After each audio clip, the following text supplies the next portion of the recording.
every day. Crack 'em if you got 'em, Seattle.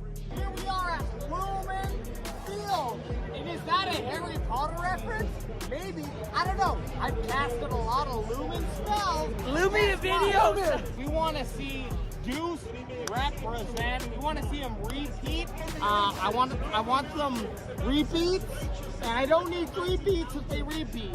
I don't need 3 beats. I don't need if 3 they beats. repeat. If they repeat. Let's go. You don't think we're gonna make the postseason? Maybe wild card. So this is Maybe wild card. This is where I'm like, I'm good for a good ribbing, but like to say we're not gonna make the postseason, now I can't even argue with you. Because you've oh God. You know it too. You know it. Who's your quarterback? Okay, we got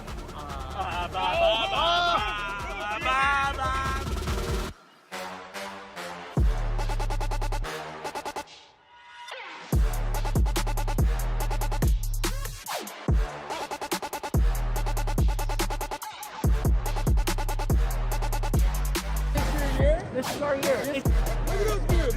Look at those moves. Look at those moves. Look at those moves. Let's go! Let's go, Cowboys! Let's go, baby!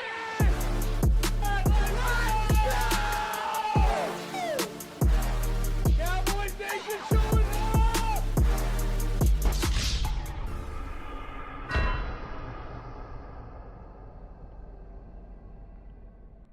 Most pristine athletes in modern history playing in the NFL. Even the offensive linemen are incredibly athletic. I mean, these guys are over 300 pounds, and you know they can Not only the size, but the speed of the linemen. Are you kidding fly me? on the field. You're telling me a guy that's 330 pounds meant to block a guy that's 290 pounds is faster than me, a sporty 240? High 240. High 240. High 240. I could beat any one of those guys right now, and I've drank a 6-pack. What? You're wearing Crocs. My 40 time is better than any of them. Erroneous. Erroneous. Erroneous. Erroneous on all accounts. I've never been more sure of anything in my life.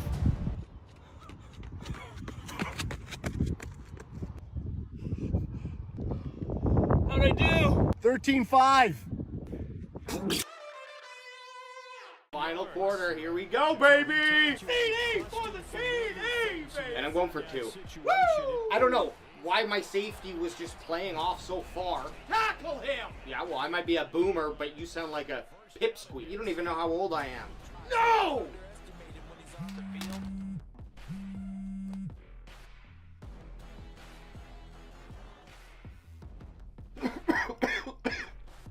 You little shit. You didn't win the game, I lost it. Make sure you know where he is, because he understands how to Call get that a open throw? in key Give him situations. shoulders.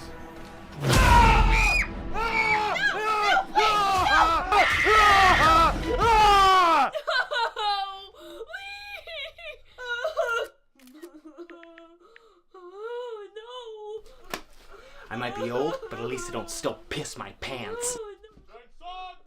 Protect you and your loved ones with Crackem VPN. Ever heard the game marry, kill? Okay, like, yeah, I'm gonna give you 3 people, and you're gonna decide who will you marry, who will you who will you kill? Okay. Jerry Jones, Dak Prescott, and Tony Romo. Marry Jerry. He's got all the monies. Probably Tony. Dak Prescott. Gotta kill him. I'm gonna Romo. She's gonna with Romo. I'm gonna marry Dak. She's gonna marry Dak. I'm gonna kill Jones. She's gonna kill Jerry Jones. Who will you marry, kill between Jerry Jones, Dak Prescott, and then Tony Romo? I'm out. Jerry I'm Jones, out. So Jerry. Jerry Jones, you. Okay. Who will you marry, Dak Prescott or Tony Romo? Tony Romo. Tony Romo. So that means you would kill Dak? Yes. Marry Dak. Kill Jerry Jones. Jerry Jones, poor Jerry. Tony Romo. Why not? He's probably one of the best commentators, announcers on the game right now. Tony Romo? That's mine. That's mine. Jerry Jones, right now. Right now. You heard it here, guys. You heard it. We need trash can. Oh, here we go. AJ, you have to sleep in this for the night. Yeah. Football we already got. AJ's trying to take a piss right now. Trash can. Stickers. Stickers. Couple stickies. Couple stickies? Yes. So we got We got a trash can. We're gonna go test it out in the toy aisle.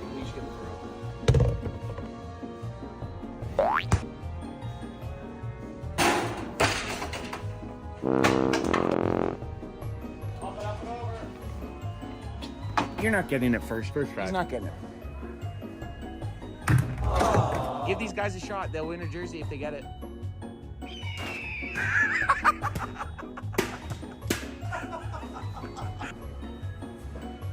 Oh.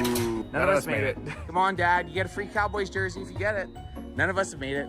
Dad's going for a shot. Come on, let's get it. Oh, that was the closest one. Felt like the closest. That gross? Yeah. We all missed it, so don't worry about it. We missed it. You guys go to the game tomorrow? Yeah. Oh, nice. Cool. Us too. Not only are we giving away 3 jerseys for whoever can toss a football into that can, we're also going to be leaving the can so someone can take that home too. Look, there's still practicing always right set.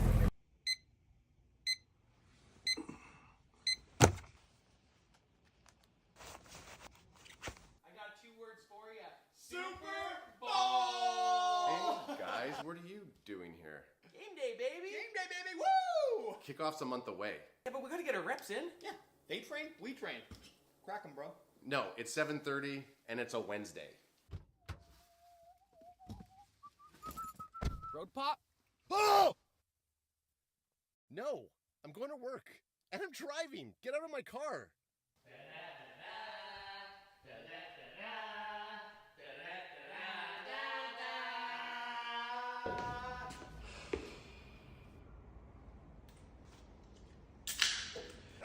Crackers, you got him. Super Bowl! Super Bowl! Super Let's get it. Guys, can we just get one? I mean, Let's just get one. Doing the Mojo moment. We got Dak Prescott in there. What they do is they're running one play, and then right after they just kick a field goal. TP20 to the out outside. to the left, gets tackled Swallowed behind the up. line by Micah. Micah and his gang. The linebacker. Linebacker gets. So they're going to come back out. Again, it's going to be Aubrey. He missed his first field goal Was it attempt. short or left? Aubrey missed left. Let's see if he can put it through this time. It is Short! short. What the? 0 for 3. That was like a 50-yard field goal. Oh, was it? That was a 50-yard attempt. Yeah, but it needed to be 54 yards. I mean, that's 0 you for still 3. you gotta at least get the distance. Go for 2. You know, get the distance. Just go for the first down conversion. Kicking is still a big problem. Yeah, you're gonna run into those, and it's the distance though. Accuracy, okay, you can miss that from 50. I'll give you that. But if you're not hitting it, if you're not kicking it 50 yards, So the issue right now, that was the 3rd Mojo moment and the 3rd missed field goal attempt. We're gonna run out here, and TV Tristan Viscano is gonna go for his 2nd attempt. you gotta go through all the motions, okay? Yeah. So what they're doing, they're running the kicking team off. They're practicing in a last-minute situation, having the kicking team try to get out there in time to kick a game winner. There's been no game winners kicked yet. Unfortunately. Unfortunately. Here it is though. Let's go, Tristan! Come on! Here we go. He's hitting this. He's hitting this. Yeah, What practice is for? Make your mistakes and then correct them. He's gonna crank this one. He's gonna boot it, and that one is Far left. wide. Far left! Sunday service. I didn't He got say us. Sunday. He got us. You guys are in for a treat because it's Cowboys Can Fan. You son of a bitch, you got us. Welcome to Sunday service. We are a bunch of friends. Welcome Can Fan maniacs into the chat. Okay, I gotta get rid of him. Crack him if you got him. Crack 'em if you got 'em on Sunday. Well, anyone that was Like- listening is long gone. Woo! Was turning down the wrong thing. He's turning it down, but almost he's got turning me stuck up. with him. Look, He tricked me. He tricked me. Last week he waited, Yep. let the song go for a bit, and then he came in. And you know what? I actually didn't mind that. You got me this time. You took me out. Look, I hate to get all singer-songwriter on it. I like when you let it go for a round. It's just it gets people into the beat, and then the lyrics come. But boys, But you came in Hot and horny. hot and horny. Either way, I don't mind it because there's always like you know, at least one or two little things I got to finish up. So when Adam's singing, I can just like, we know that's going to eat up anywhere from 30 seconds to 5 minutes if we let it go on. Ad would not. One of the times I'm tempted to just let it go, but I can't do it. I get to this point, I'm like, I need to end it with a crack 'em. Because you start thinking, what am I doing here right now? Dude, when that song hits, I don't know what comes over me. I'm almost possessed. I just have Cowboys Nations filtering through me. I feel like I need to get positive vibes going. But maybe you can reach over there, sweetie, and grab us a crack 'em if you got 'em. I will. I just want to say the reason I love it so much is because you're singing the melody. I'm just going over. But it's good. We have very different definitions of good. I don't know. I'm seeing I'm seeing hearts hitting in chat right now. Okay, so. as long as chat liked it, Hit those hearts, guys, and hit that because Cowboys Can Fan is up in the business, and I see ads rocking his "Make Cowboys Great Again" hat. Great hat. AJ's rocking his Can Fan. And you got boys both got shit. Oh, and the drippies, baby. Well, these drips, I just add them. I have a mango drip and an ananas drip, aka pineapple. You know what? I will take the mango. You're a mango man. I'm a mango man. Here, let's get a crack. Actually, before you crack them, if you got them, we're gonna do the super chat, and we'll crack them for this one particular. Okay. We kind of it is NFL news, so it's right off the gate. Hey, I'm interrupting because it's a super chat. Okay. But our boy Swag Official 113 says sad news today, boys. Rip Kyren Lacy. Yeah. Oh yeah. $10 super chat. Way to bring down the fucking room. Crack him if you got him. That was crazy. I mean, are we just jumping out to that? Yeah, let's do it. We have to. It's a super chat, and it's a super chat, and it's pretty, and it's very draft heavy news, and it's just heavy news. Ex LSU star wide receiver Kyren Lacy was found passed away in his house, I guess, and he had some stuff going on in December where he was driving recklessly and ended up killing another man and then leaving the situation. So it's just a terrible news story.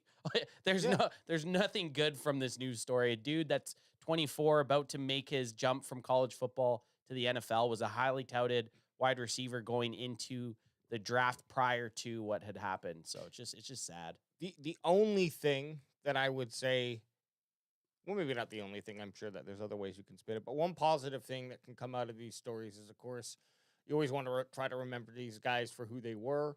It is tragic that he won't be able to, go to court, and I don't know if that had anything to do with this, but of course, there's correlation there. Well, yeah, because they don't have how it happened yet. You don't even know if exactly. If we don't know, as you have to say on YouTube, unalived himself, or yeah, which I think is what they said happened, or what makes the most sense. But if it is connected to what he believed the outcome of this manslaughter case and leaving the scene of the crime, and there's a few other, maybe one or two other charges that he's getting there. I did read a statement though that they had a argument for him, like obviously the defense should do that. He made bail.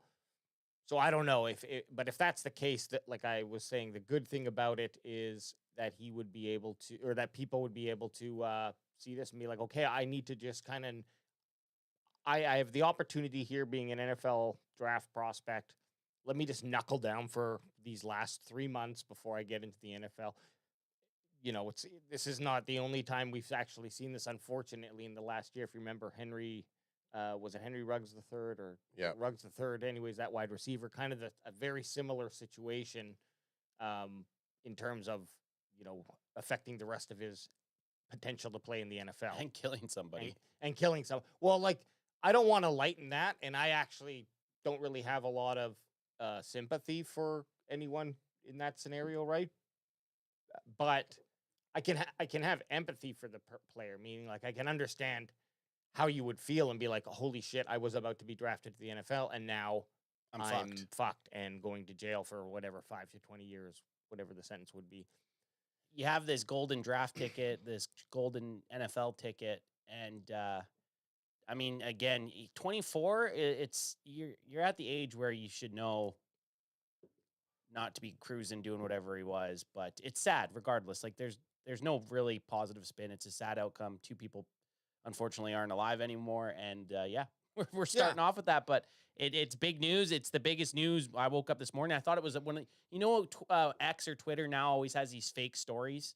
Yeah. Like I saw one on this weird page that had posted. I was like, oh, that can't be real. And then, but yeah, it's definitely real. Yeah, well, I'm investing heavily into the Apple coin and the X coins that have been released. That's a pump and dump, bro. Pump and dump. But, guys, I'm joking. Yeah. I just JO to the stock market. I don't actually Rocket. He just likes to pretend. But in any case, sad news for Kyren Lacy. Thanks, Swag Official, for the donation. Appreciate it. And this one's for you and Kyren Lacy. We got him. Oh, and the dude that And the dude that he passed that away. passed away in the Yeah, accident. it was an older dude, 73-year-old man. 71 73, and he was in the passenger side, so the driver survived. Obviously, it wasn't Lacy's vehicle that crashed, but long story short, guys, what about this NFL draft? What about this NFL? we got to spin this back to something good. What about this NFL draft? Hey, 11 days away. Hey, let's go with that. 11 days away from the NFL draft. We are under 2 weeks, fellas, to the biggest part of the offseason. Does it feel like I feel ready? I feel like if I'm playing the Jerry Jones role, I got my son Steven here to my left. That's right. BW1, and then I got Eberflus over there on the couch. I Fucking feel like, bitch. do you guys feel ready? Are you ready?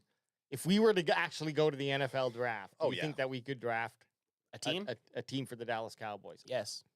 I feel like we could. I feel like we could. I know that sounds fucking stupid because we are. Is it though? I honestly, I sometimes think teams might overanalyze everything instead of just picking. It's at the end of the day, it comes down to a very easy fundamental: pick either best player that's at the spot or pick for a position of need. That's a question I want to throw out to chat, though, is how confident are you that you could actually draft equivalent to what the Dallas Cowboys do? It can't be so much harder because of technology now.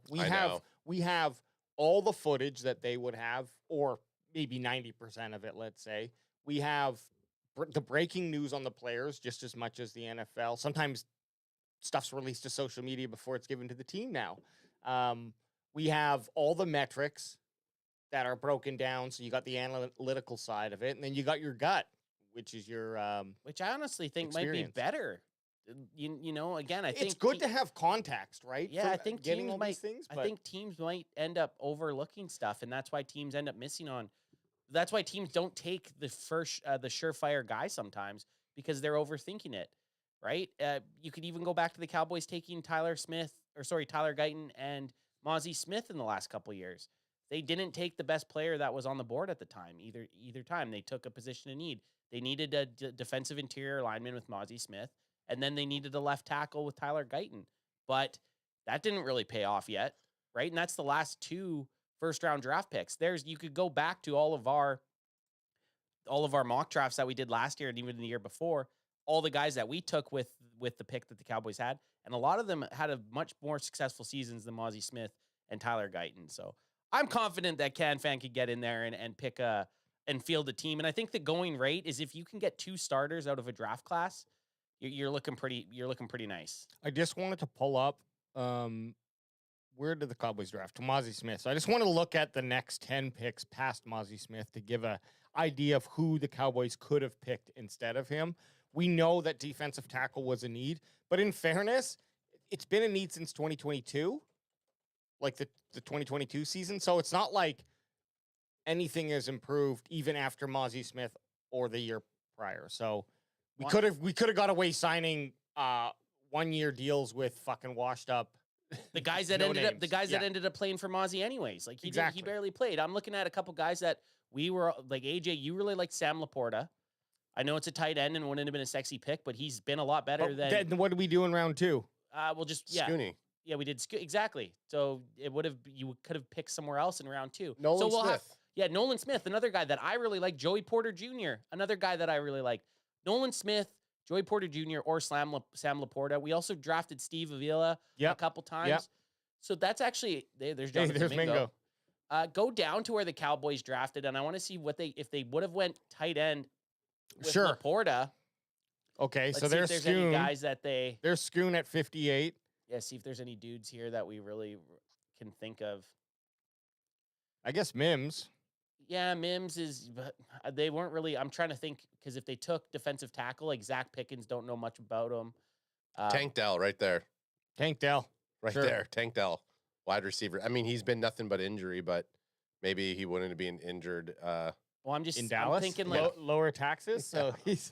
But I'm just thinking like if they would have taken a tight end, maybe they would have looked at defensive line because that's what they took first round. So, but again, a lot of these guys on this list, no one's really. No. There's Overshown. There's A-Chain right there. 84. Okay.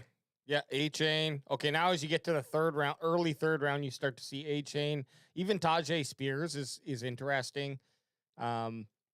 But not specifically for a defensive tackle, you're right. Yeah, Kobe Turner, nothing too crazy for defensive tackle after the Cowboys picked. Demo right there's Demo. So I don't know. This draft has been it's unfortunate that the guy that's been the best player out of that draft class for the Cowboys has only played 13 games in 2 years in DeMarvin and Overshown. Sure, and I don't want to look, maybe the Mozzie Smith pick after we looked there did make sense in terms of they felt we needed to draft a defensive tackle. But I'm always like, you got to be, if the Dallas Cowboys aren't thinking, okay, what are we looking at in 2026, 2027 when they're drafting this year? Because they might be like, we really need this position, but the gains that we'd get from the draft class is okay. You know, it's going to help to improve us. Not a lot, not a significant amount. Whereas if we just wait and then take that pick in first round next year, where it's a deeper class and a better class, estimating, right? And then that's going to give us a significant gain. That could make sense. And I don't know that the Cowboys did that with this Mozzie Smith pick because I believe the next year probably had some better options. Well, let's go check out the top. I want to see now. I like this. 2024? I like doing this. Yeah, let's see what the 2024 draft did and what the Cowboys could have gotten. I already know what the Cowboys could have gotten instead of Tyler Guyton. They could have either drafted Jackson Powers Johnson.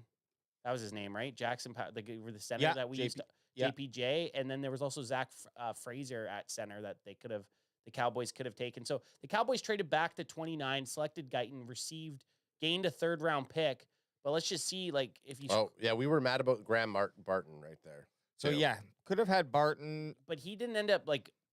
The only reason I'm not saying Barton is because BB's played better than Barton. The only two centers in the rookie class that played better than BB were Jackson Powers Johnson, who wasn't selected yet, and Zach Fraser. So if you keep scrolling down here, I'm just thinking guys that the Cowboys could have taken... Like Rook or Rowe, they could have taken that defensive tackle. There you go. Lad McConk, I can't even say his name. He had a really good season. Cooper DeJean, I mean, a fucking Super Bowl hero with his pick 6. You have Tavondre Sweat, who was also another really good defensive tackle. Edgerrin Cooper at 45. We drafted Edgerrin Cooper a bunch of times at linebacker in the first round, and everyone's like, oh, that's too high for him. But the dude ended up being on an all-pro team. So there was guys that we selected that weren't Tyler Guyton in the first round that went in the second round who ended up having better rookie seasons than Tyler Guyton. Well, let's say this, that you don't do the Mozzie Smith draft in pick in 2023, pick whoever. Then in this year, you take the best defensive tackle, who would be, I guess, Rook. Or no, Byron Murphy. So he wouldn't have made it to us. But if you go down, though, to Tyler Guyton, instead of how many offensive tackles were taken before Guyton? Where is he? Jordan Morgan. So there's 1 with Jordan Morgan, 2 with Troy, 3 with Mims, 4 with Fuaga, 5 with Fashanu, 6 with Latham, and 7 with Joe Alt. So this is my thing. You're getting the 8th best. You're getting the 8th best offensive tackle. Why not take a flyer on just... You can't tell me Tyler Guyton was the best player available at that time. No, the and you're Cowboys took a position of they thought need. So they could have got the second best defensive tackle, signed a old dude for a 1-year contract to play left tackle, signed 2 of them if you need to. You know what I mean? Like just to do what Guyton did this year. How many corners went before we picked? Well, we also traded, so let's look at who do we trade with? Detroit. Yeah. So Terry and Arnold. They could have taken Terry and Arnold, who had a good season.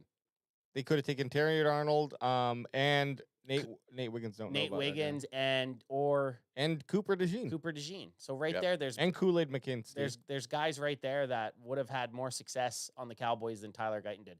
Tyler Guyton didn't even end up playing all the games in his rookie season. Yeah. Any of those cornerbacks, if you would have taken, and it's easy to do this now to go back and say this, but honestly, but it still didn't make sense. Like you said, 7 offensive linemen already picked. Yeah. You got, like, sure, I get the urgency. Oh shit, but it's like you missed the boats. You missed the boat. You missed the boat. Go next year. Like, you want that tackle or pick up the fucking best athletic specimen in round 3. Well, then this year, if the Cowboys don't take Tyler Guyton at offensive tackle, then this year it's a no-brainer. You take Calvin Banks Jr., you take Will Campbell if he falls, right?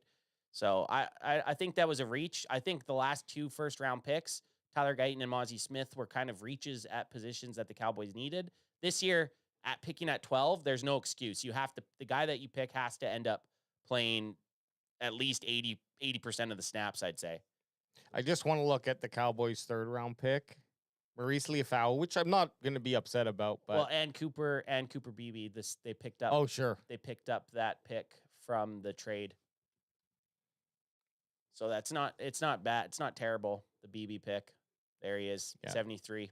73. But both those guys, I mean, Cooper Beebe ended up being he had a pretty good rookie season, but you could have got Cooper Beebe in the 3rd, and you could have drafted the best center, Jackson Powers Johnson. You would have had think of that. Tyler Smith. Yeah. Tyler Smith, JPJ, and Cooper Beebe as your 3 dudes.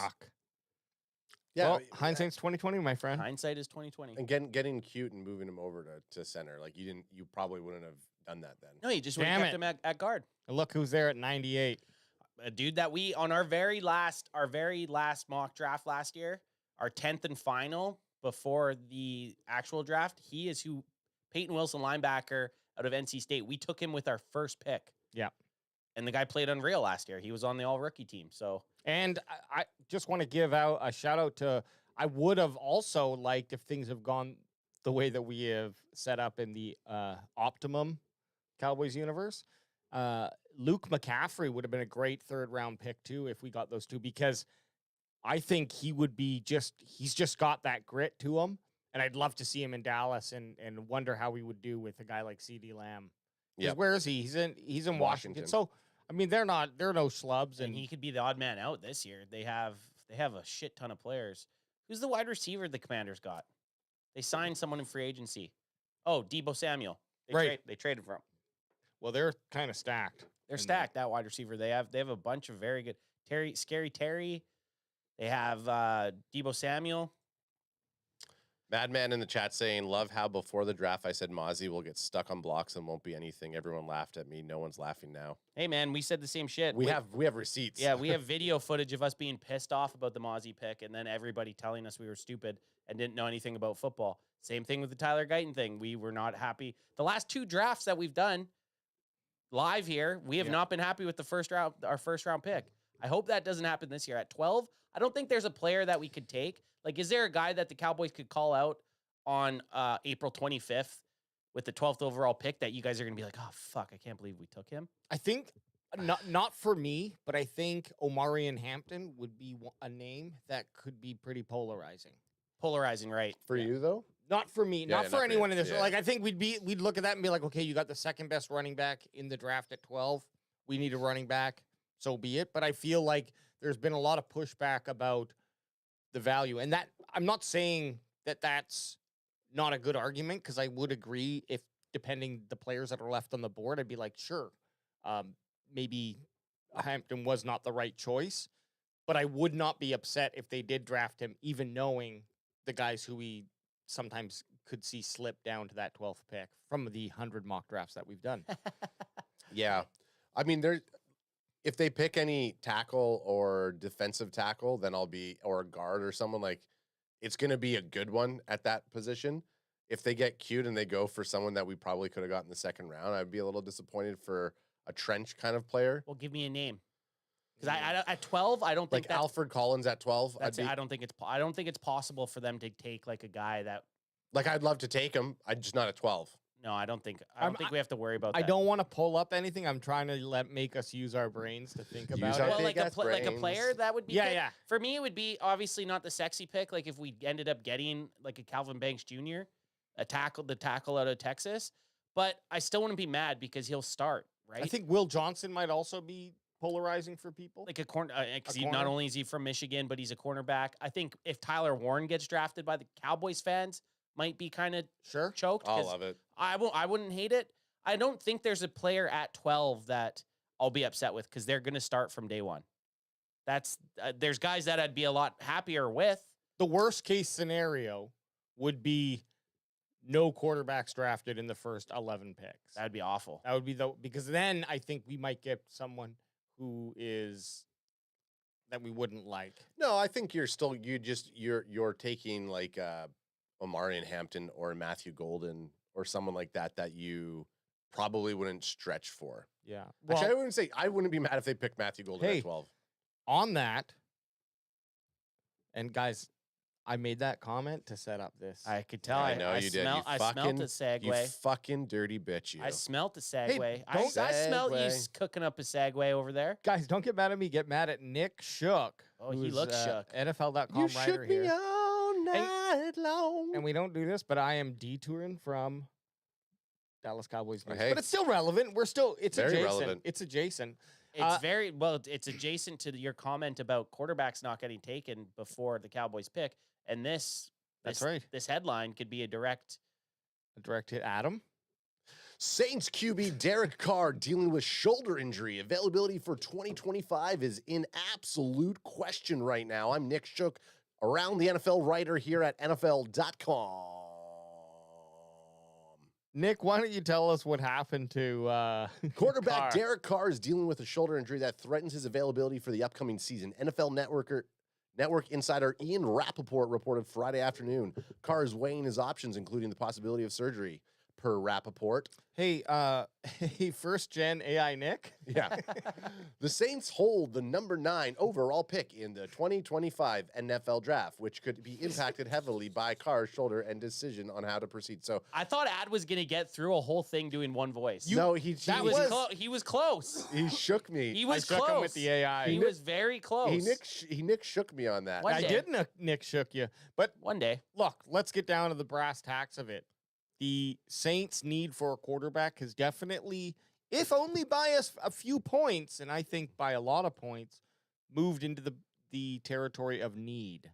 Not to say, and they got the 9th overall pick. They got the 9th overall pick. They've got the capital to move up if they so choose. I don't know what your thoughts are on these quarterbacks. I am only leaning towards being super high on Cam Ward because I hear so many people say, okay, he's a QB. But for my money, I wouldn't trade up if I was the Saints. I'd try to go pick up one of these free agents in the NFL. The thing that gives me hope that 3 quarterbacks might go is the Saints might not think they'll get a chance to get Jackson Dart in the second, right? So they might be forced if Shador's gone and Cam Ward are gone. I could see the Saints taking Jackson Dart. And I don't know that people would hate that. Well, although I would love it. We would love it. I would love it, but I would for Jackson Dart, I would hate it because it's like now, okay, he's a guy who I think needs a good year of some good development in the NFL, and he's going to get shoved into the fucking fire. Well, he might compete with whoever the backup in Spencer Rattler, QB1 Oh, Spencer yeah, Rattler. he'd be battling with Spencer Rattler. What is maybe Rat Boy? Yeah, Rat Boy. Albino boy. Albino boy. Bring up Spencer Rattler's stats from last year, and let's just take a little see here. Yeah. Yeah. I was going to rewatch QB1 with him, and I couldn't get it to work, unfortunately. Swag official saying Tet to the Saints is what I really feel. They were so high on Spencer Rattler. I mean, who knows with Kellen Moore in there? Guys, is he really albino? I don't know. I think he's just light-skinned. I don't know. He's kind of a weird looking dude. I feel like He's a piece. He was a fucking arrogant little shithead on that QB1 show too. So I don't feel bad. Spencer Swag Official says Spencer Rattler is just Temu Patrick Mahomes. Here, let me fix the screen. Okay, I'll put it up big and tight for you. So his stats aren't great. He only had 1,300 yards, passing yards, and 4 passing TDs. How many games though? Yeah, how many games did he play? 6'1", 217. He's a good size, 25-year-old. So he's going to be in there battling. So they could look at something like this, and you pick up a Riley Leonard or a Quinn Ewers in the later round. I mean, that's not a bad thing. I think if you look at Kellen Moore being a quarterback himself and then bringing him on the team and having a Spencer Rattler, they don't need to stretch. So he played a lot of games. He played a lot of games with only 4 touchdown passes. Oh, what a fucking... He did. 5 interceptions. So he had time in 1, 2, 3, 4, 5, 6, 7 games. I'm just saying, I'm not sold confidence in this guy. In fact, I want to fucking cut him from my team. And that's why you're looking at Jackson Dart. You get Jackson Dart in there to battle with Rattler. I have more confidence in Jackson Dart than I do, and this could just be me drinking Adam's fucking... Hey, drink my Kool-Aid! Drinking his Kool-Aid, but I have more faith in Jackson Dart than I do any of the other guys. Mostly because if you're not the Titans... If you're not in the top 3, you're probably not getting Cam Ward, and I don't know anyone in the top 3, if they wanted Cam Ward, would trade out of the top 3 for that. Maybe you would trade. Maybe if the Titans don't want him, they would trade with either the Giants or who's the number 2? Bears? No, the Browns. The Browns. Sorry. Maybe the Titans would do that, being like, okay, I don't want Cam Ward. If you guys want Cam Ward, you can have him, but you got to give us, I don't know, got to give up the farm. You got to give up the farm. And are they going to be willing to give up the farm if they feel like Derek Carr is their answer next year and moving on? He's not, though. He's 34. He's got injuries. That's why I'm thinking the Saints go quarterback, because they might not have a choice. And then are you going to want to bring Carr back? Probably not. Or the Saints do this. The Saints take the best player at 9, who's still there, and then they just roll the season with Spencer Rattler and get a quarterback next season. That's also the option. As Cowboys fans, we want so badly for Jackson Dart, Shadur Sanders, and Cam Ward to go. That gives us the best of the top 9 picks. We will get one of the 9th best players in the draft outside of quarterbacks, which is huge for a team. Like, you don't get chances like this when you're a competitive team. You still have your franchise quarterback. There's not a lot of times that you get to have a chance to take one of the best players in the draft. And just real quick here, Derek Carr, $20.5 million salary cap hit this season, almost $70 million next season. Whew. And That's then spicy. And then $40 million in a void contract, which you're Careful, gonna have to deal with though. anyways. It's spicy. It's so spicy. That's too far away. You know, It's spicy. with injuries and shit, they could cut him, and I think in 2026 they can cut him before June 2nd and only take a $10 million cap hit. So that might be the way to go. Move on from Carr, cut him. Side quest to this. So we're talking 3 quarterbacks, but Jalen Milroe was invited to the NFL draft. So he's going to be live at the draft on night 1. So why would you draft a guy that's predicted to not go at least in the first round? Why would you even invite him? Well, because the Steelers also need a quarterback. So see if you can pull that up. So the Steelers are number 21. Yep. And then if there's these 3, then Milroe maybe will be the 4th quarterback off the board. Because that's even good for us as Cowboys fans, getting a 4th quarterback in there. Because then, hey, one more guy slides to us at pick 44. Right? I think there's also a good chance, because you made a good point, Anth, where you're like, if you don't believe in these quarterbacks for that draft capital, then you just take the BPA. If there's a chance that those 2 quarterbacks that they were looking at go, and maybe they don't feel so highly on Jackson Dart this round, they'll wait to try to get him into the 2nd round, which could work out. What if they go Janty? The Saints? Yeah.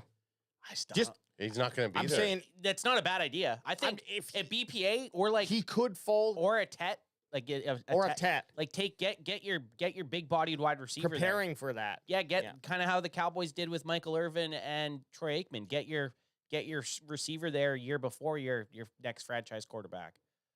So I again, there's a lot of ways you could go with it. If you're not, it all depends if they're sold on the quarterback or not.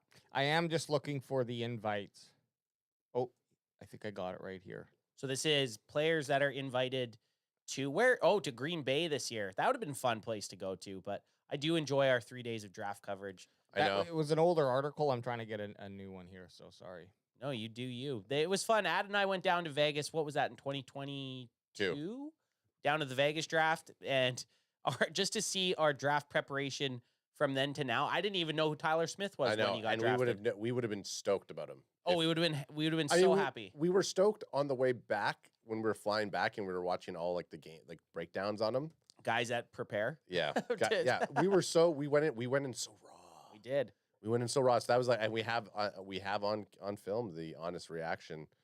It was an honest one. Well, AJ's doing that. Rolando Rodriguez in the chat says, Cowboys can fan. How cold is it in Canada? Just finished doing the yard. It's 90 degrees in South Texas. Drinking a cold wine. Oh, you lucky. 90? I'll tell you right now. It is. Give it to him in Fahrenheit. I'll do that. Yeah, I'll do it in Fahrenheit. Because in Canada, we go by Celsius. It's 53 degrees Fahrenheit here right now. And guess who's wearing shortsies? And it's warm. Like it's the first. It's spring. It's just starting to get nice. But 90 degrees in South Texas, shit. Crack them if you got them, man. That's all I got to say to that. Oh, here we go. I think I found it. For fuck's sakes, why does no one make a goddamn That's list? okay. Keep looking. I'm gonna hit some chat comments. Okay. Swag Official says, to be honest, I'm sending the farm next year if Arch Manning is on the table, even though he couldn't beat my high school in the playoffs. Playoffs. Blue Virus says, Virus. Saints are gonna go after Dart. I hope so. That's Cowboys fans, Cowboys Nation. We need that. Can Fanamaniacs. We should all be cheering for the Saints to take Ole Miss's quarterback Jackson Dart.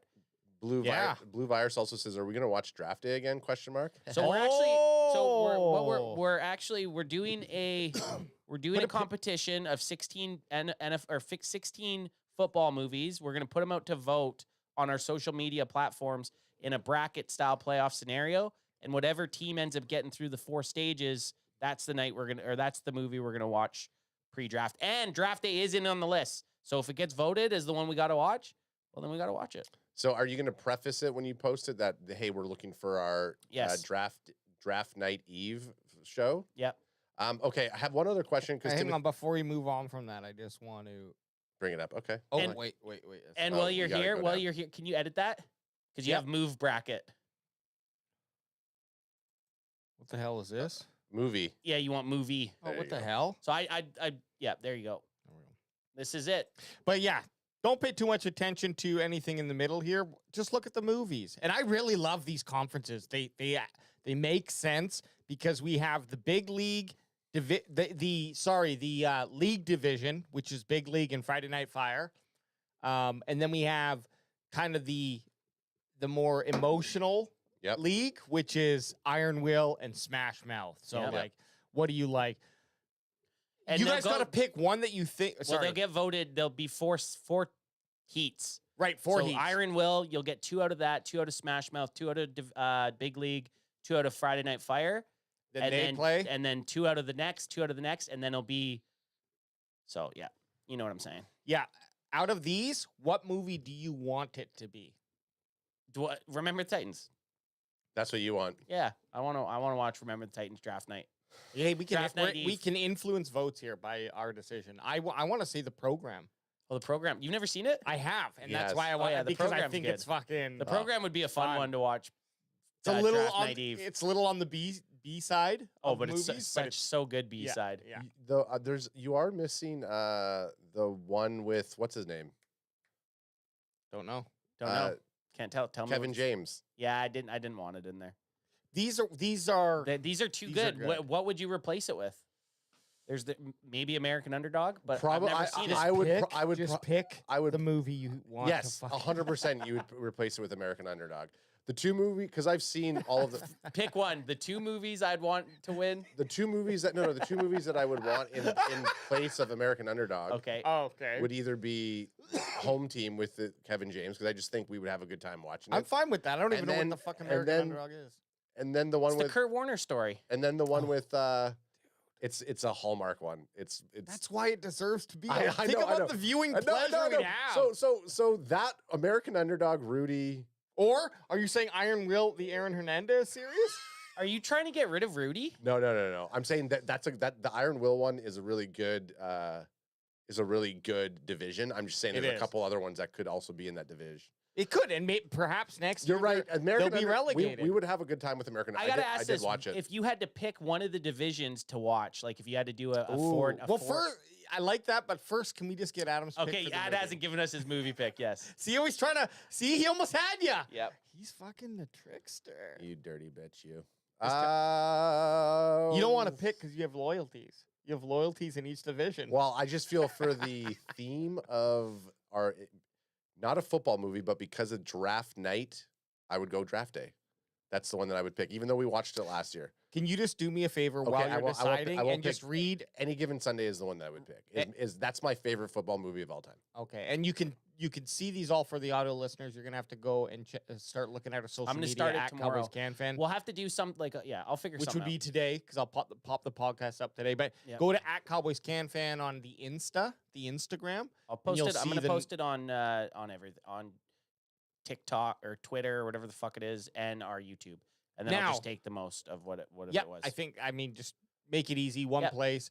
And that's for you too as well, Chad, if you want to go and put your vote. I might do a YouTube one as well, just because we get some pretty good reactions from that, so I can do a divisional YouTube one. Yeah, that's a good idea.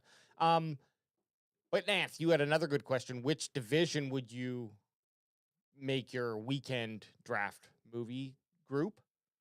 That's a good question too. I would have to say,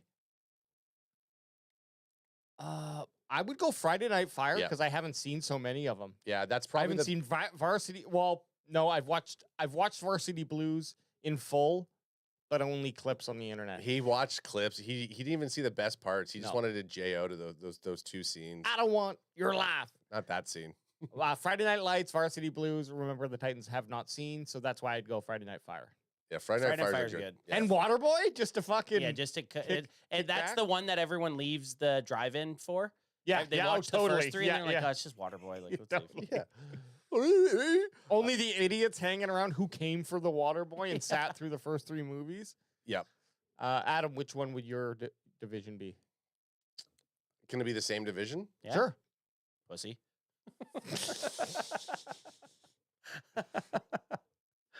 I mean, Smash Mouth's a really solid division. It is. That's the only answer. In terms of Smash Mouth is the only answer. If you want to best feel movies. Oh yeah. And that's like the Attitude one, the program Any Given Sunday, the replacements in Gridiron Gang. Yeah. So Gridiron Gang, which version though? No, there is only the one version. I thought there was an old. No, the Longest Yard. Oh, I'm thinking Longest Yard. Sorry. And that's crack him if you got him. There should be almost two. I almost did. You almost did that. You could almost do two Longest Yards. There's just you can't take, these are good. They're not This changing. is good. We could add too many movies. Yeah, there's a couple of other ones. There's 12 movies to pick from. Hey, Adam. So Smash Mouth. Hey, Adam, maybe next year you can make the list. No, I like your list. Smash Mouth is. I didn't know that we weren't allowed to give our opinions on something. You are. The program in Smash Mouth division, the program, Any Given Sunday, which I haven't seen, the replacements, and Gridiron Gang, which I don't think I've seen. Solid lineup. Okay, so look at our socials for that. I'm going to hit you guys with two more things before we go into the next topic, just really quickly here. So Timothy Ball, he asked about it last time, and I didn't say it, and I want to give him some love this time to say it. Question for the boys: which stadium in Canada would host the best NFL game since NFL is doing the annual games to London and now Australia? They're doing one in Australia. Oh man, please. They'd probably do something stupid like put it in the Toronto Blue Jays Stadium because it holds 70,000 and they make the field all fucking weird and shit like that. But if it was like an NFL stadium, we only have CFL stadiums. They can host. Yeah, they hold but they only hold like 50,000. No, like 20,000. BC Place was 50,000. I think it's BC. Oh, because they fucking cut off the Place right. 50,000 people at the at the Grey Cup this year. Yeah, you're right. Yeah, so we got to say BC just so that it's got to be BC. Yeah, exactly. But they would do Toronto so that it would no matter what. I think the Argo Stadium's got to hold quite a bit of people. I'm just thinking they usually have that upper deck blocked off because not enough people in the CFL fans go. Yeah. Okay, and then so thanks for that question, Timothy Ball. We got another $10 super chat from Swag Official 113. Okay. Swag Saw me the up. saw the Raising Cane's post Poist. also, boys. I just opened one up in Georgia, Oh shit. and I'm about to get promoted to the one in Dallas. If you guys want canes again, hit me up. Yeah, and guess what? We're coming in and we are filming. Yeah, can we film? We weren't We're allowed to coming in and we're whether you see it or not, we got cameras on us. Yeah, we got body cameras on that one. That's dope. Hey, I will say though, my second experience at Canes, not only because it was at the Dallas Posty? Cowboys Posty version, but and maybe it was because we had just also tried Michael Irvin's Playmakers 88, which we'll never go back to. No. I'm sorry. Not until you finish fucking constructing No, your but we building. went to Michael Irvin's after that. I know, but I'm saying now that we have had that experience, right. maybe that's affected my feelings for it. But the second rendition of it is like, okay, I would come back to this place. Yeah, I enjoyed my Raising Cane's meal. I Yeah, did. and of course Something about that Texas toast, baby. we'd Yeah, go to a Texas toast Can is good. Fan Maniac Raising Cane. That's the difference. We'd walk in and we'd feel welcome. Swag Official has, I think, almost given us a super chat every single every single live stream for like the last 20 weeks. And also, congrats on that. Yeah. Dude, I mean, it's Yeah, that's awesome. The pretty cool. franchise on Georgia, there. hey? Well, who plays in Georgia? The Bulldogs, Atlanta. Georgia Bulldogs. the Okay, Falcons. Atlanta. Well, shoot, that'd be fun if we ever do make it there. I don't know how. I don't know if you're. I know Georgia's a state. I don't know if it's near where the Falcons play, but you know, cool. Cool. Awesome. Yeah, Green. Okay, we left off before that great detour. Like any great novel, you get a little side story in the thick of the meat of it. 2025 NFL Draft Green Room invites. What are your thoughts on invites? It looks here, two prospects, Travis Hunter and Shadur Sanders, have already said they are not attending. It used to be that this was the fucking the Golden Globes, the Oscars, the belle of the ball. Yeah, there was like 20, 25 people. Like the Vegas draft went. Well, you there would was if there was way more than 10 attendees. No. Because that's all they're saying this year is somewhere between 8 and 10. But is that because? Oh, and last year had 13. So it's getting But downsizing. is that because players find this less and less attractive? And that sucks because part of the whole fucking, I guess when you look at historically, the only clips that really stand out in history of the green room are the Mark Sanchez's or whoever sitting for Aaron Rodgers, and Lamar Brady, Jackson. Brady Quinn, Lamar sitting Jackson. and waiting. So maybe there is it's like maybe there's no benefit to actually going there. Because either you get drafted where you're expected, or you start dropping, and the camera and then just the stays camera's on just you. on you nonstop. It is a little odd that A guy like, just jerking and Yeah. watching. It is a little odd that Shadur is not going there, which is interesting. Travis Hunter doesn't surprise me. He doesn't like to do anything except for play football and game and stream. So he probably is like, I don't want to go. I just want to play football, and I don't What a need to fucking be. nerd. I don't. Yeah, Just I don't. like- But has there been like No, a but first or second pick that hasn't ever been at the draft? Yeah. Well, last year there was. What do you mean? Like someone who's first gone first overall. overall or second overall? And they I haven't don't been? know. Not That's a good not in question. recent. I thought you meant just at in the round. I was gonna say last year only 13 people went. I can't like, but the bigger point I think here is just like, what is the you would want? I would want 30 draft. I want everyone who could potentially go in the first round or the first 20 picks, let's say, to be there. And that's what they used to do. But even like I said, when we were in Vegas, you could see all the players. There had to be over 20 people or over 20 players. But I think it comes down to having that draft fall, and they're trying to maybe not have that happen. If they have 10 players, those 10 guys are going to get picked no matter what, essentially. Well, players that have been invited, and this was back in February, Fox Sports NFL insider Jordan Schultz confirmed that LSU left tackle Will Campbell had been extended an invite. Another name soon to follow was Ty Warren out of Penn State, the tight end. And then also now most recently, Jalen Milroe. Which is interesting because a lot of people have him as a third round quarterback. But why would you invite a guy unless there's possibility that he'd get drafted in the first round? That's what you gotta. But like, would the NFL do that? Maybe. Would the We don't The have any six sons of because bitches? because nobody's showing up. We're gonna let's bring Milroe and have him just sitting there at the end. That fucker. and they want to have those clips. Like you said, the only thing that you ever remember of this year's, like last year, Will Levis, he was the one who didn't get picked in the first round.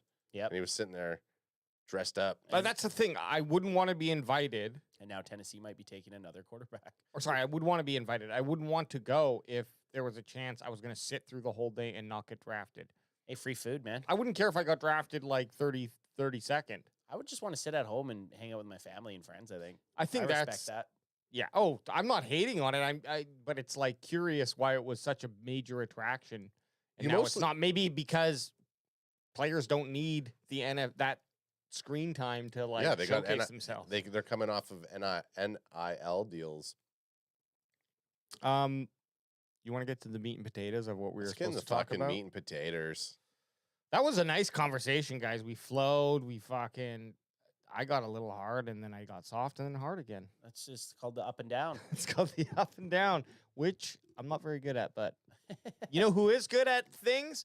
Gennaro Felice. That's quite the name. Deputy editor? What the fuck is this guy? I'm the deputy editor. I never heard of this guy, and a lot of the time people go through drafts, they'll go through like a Mel Kiper, but we're going with Gennaro. Gennaro, we're going. Do you want to go to the Mel Kipers? No, fuck it. I like this NFL. Gennaro Felice 2025 NFL mock draft 2.0. Running back Ashton Genty goes top 5. Cowboys jump for Jalen Walker. So it gave us kind of the excitement. Fucking spoiler! Spoiler alert next time, Gennaro. Gave us the kind of the meat and potatoes of what the Cowboys are doing, but they don't say when. But we're going to do something different here. We're going to go through each pick and just get a feel for where this deputy editor and writer content creator feels players are going to go round 1. This is just round 1. We're just going to see, do 3 quarterbacks go? Do 4 quarterbacks go? I think we're about to find out. I think Gennaro Felice is a vampire hunter too. Ooh. Put that on his deputy editor, editor written content. Yeah, that's him. Like that doesn't even make sense. Deputy editor, written content, vampire hunter. I like it. Okay. Gennaro, we like you. You're on the clock. Pull it out and let us see it. Yeah, you're on the clock. Oh, shit. Oh, shit. Dumbass video. Okay. Cam Ward to the Titans. Which at this point seems pretty expected to me. Cam Ward, crazy like I just said, Will Levis was there last year, and the Titans are presumably back out with the number 1 pick going to take a quarterback, which is, man, talk about wasting picks. We're bitching about Schoonmaker, but you have Will Levis, who's not even going to contribute to your team this year. So do they trade him maybe? Who knows?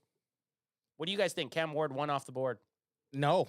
I'm going Abdul Carter all day. I am, because I don't see any of these quarterbacks being significantly better than the estimations of the prospects next year. And I don't think Carter is a guy you can pass up on. So you roll with Carter, you just keep Levis behind center. Hire sign a 1-year Band-Aid vet. I mean, Will Levis, maybe I can get something just as good out of him for his first year, but I'm not banking on the future with him. But if he does come together in his come together in his sophomore year, yeah. So Cam Ward, AJ doesn't like add. What do you think? I think they have to go Cam Ward because Will Levis is trash. But I think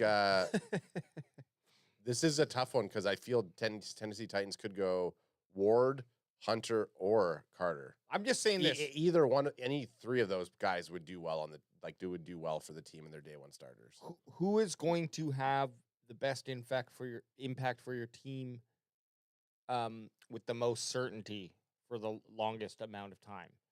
For me, Cam Ward is just all quarterbacks definitely are kind of uncertain.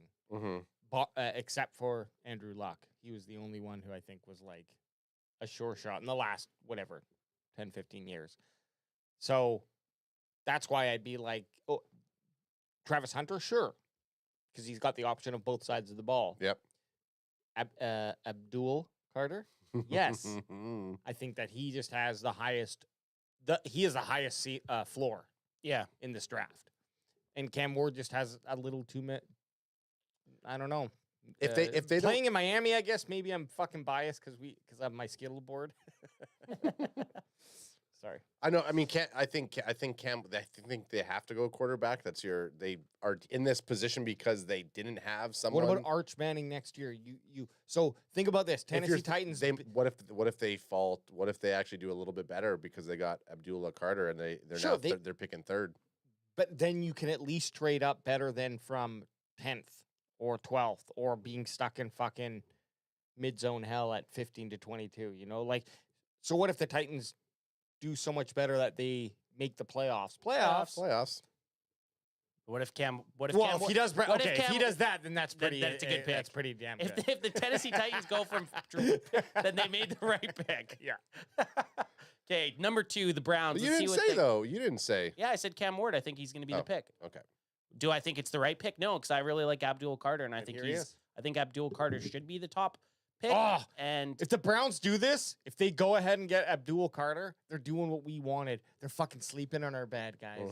Yeah, they got the dead. They're gonna have Myles Garrett and Abdul Carter. Try stopping that. Man. You won't be able to. You double team you, or they say they go to try to triple team Myles Garrett. Well, now Abdul Carter is gonna have a 1-on-1. So, and you have to block 2 guys at minimum on Myles Garrett. So this is a great pick for the Cleveland Browns. Like Ad said, Travis Hunter could be there also for the Browns. I don't want to see Travis Hunter or Abdul Carter go to the Browns because they've both been so bad in recent years. But I think both guys are pretty safe picks at the two spot. Yeah. And next up here is the Giants take Hunter. Well, so the Giants are more than likely going to get they're going to get Hunter, Carter, or Ward. You don't think they go Shedeur at all, Sanders? I mean, I guess there's a chance. But I think, look, if it's either one of those 3 guys or either one of those 2 guys left on the board, I think that they would take those guys. Like they're taking the top 3 of those dudes. Yeah, you're saying as prospects go, Hunter here is the best prospect. Better like Shedeur, to me, any team that takes Shedeur Sanders in the top 10 is just reaching.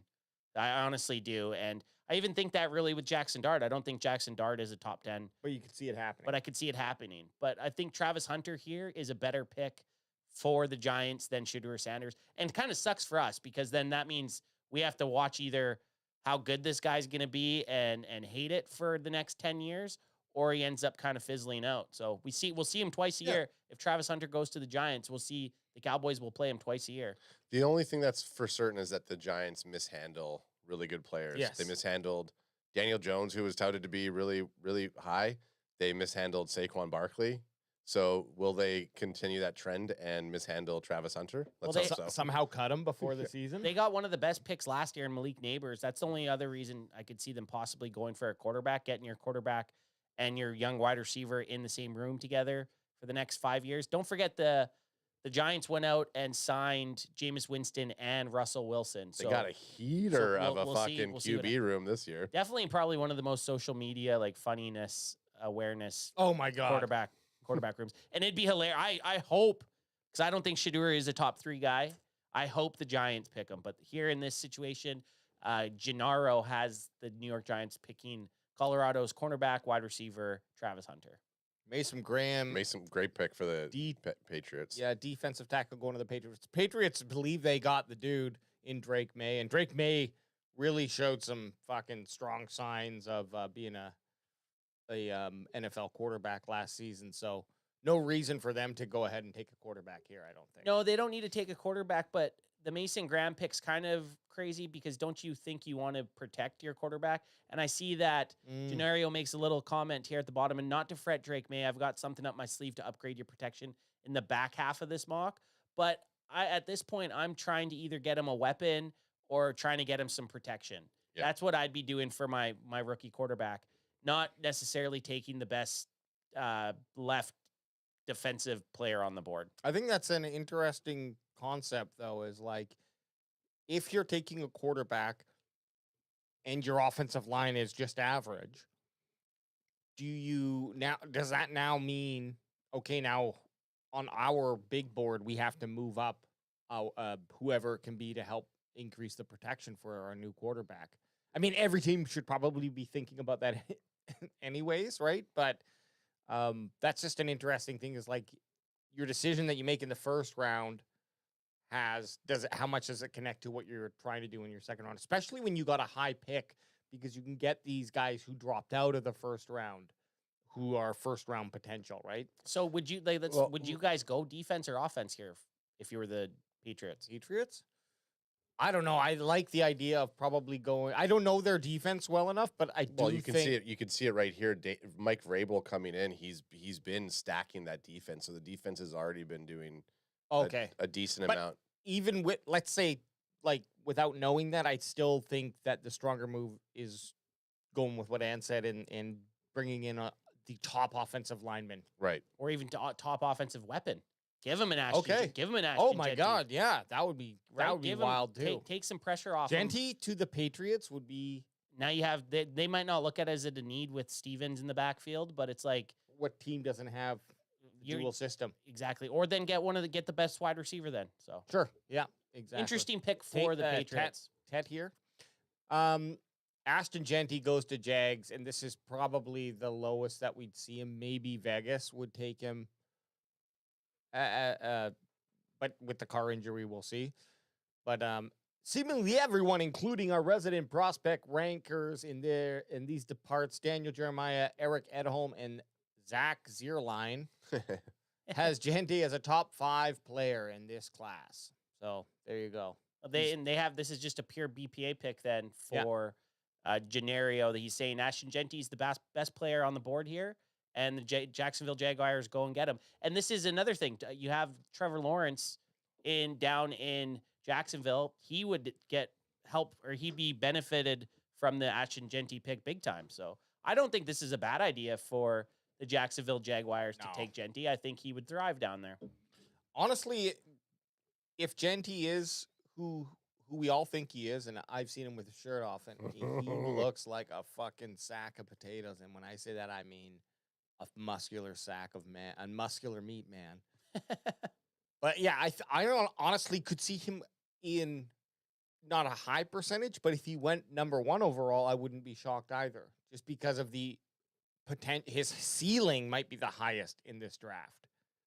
Just like what he can do for your team. You get a guy out there who can instantly rush for 1,600 yards his first season and give you 12 touchdowns. Any team is going to fucking benefit from that if that's his floor.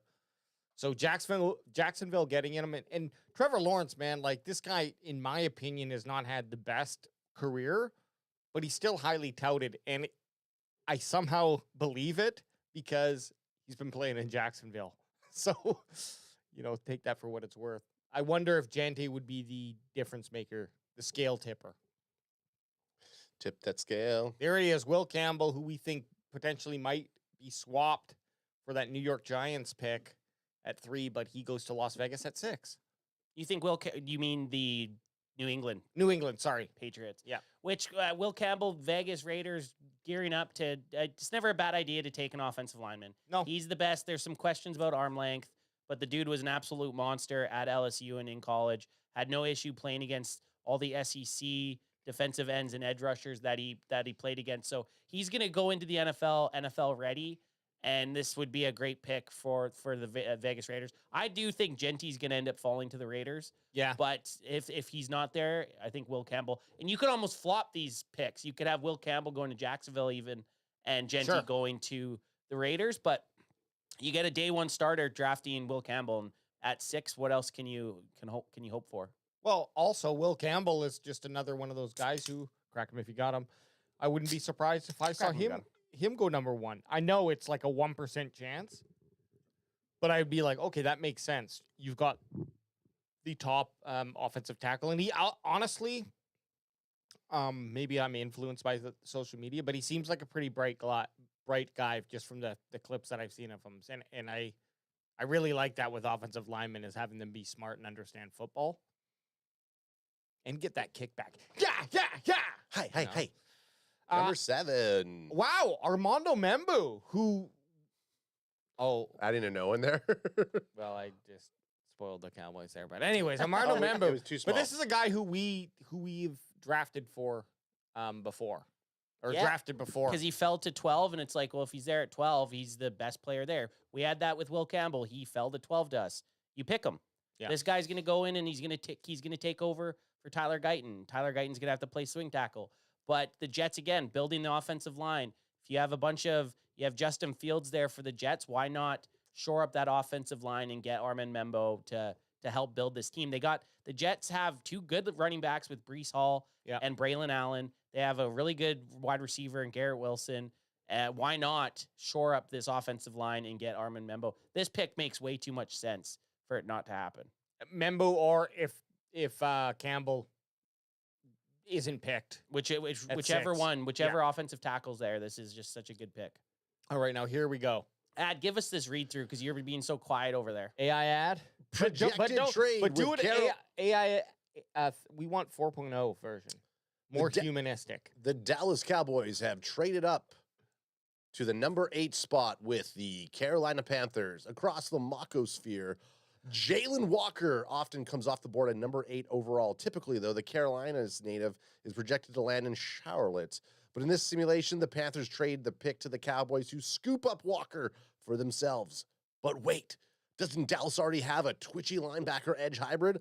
Yeah, but why settle for one Micah Parsons when you can have 2? All right, that's comp aggressive, but the pairing would be undeniably fun, and Parsons is a well-documented fan of Walker's game. That comp's aggressive, meaning like it's a they're comparing Walkers to Micah Parsons. 4.0 needs some work, but that was really good. All right, that's comp's aggressive.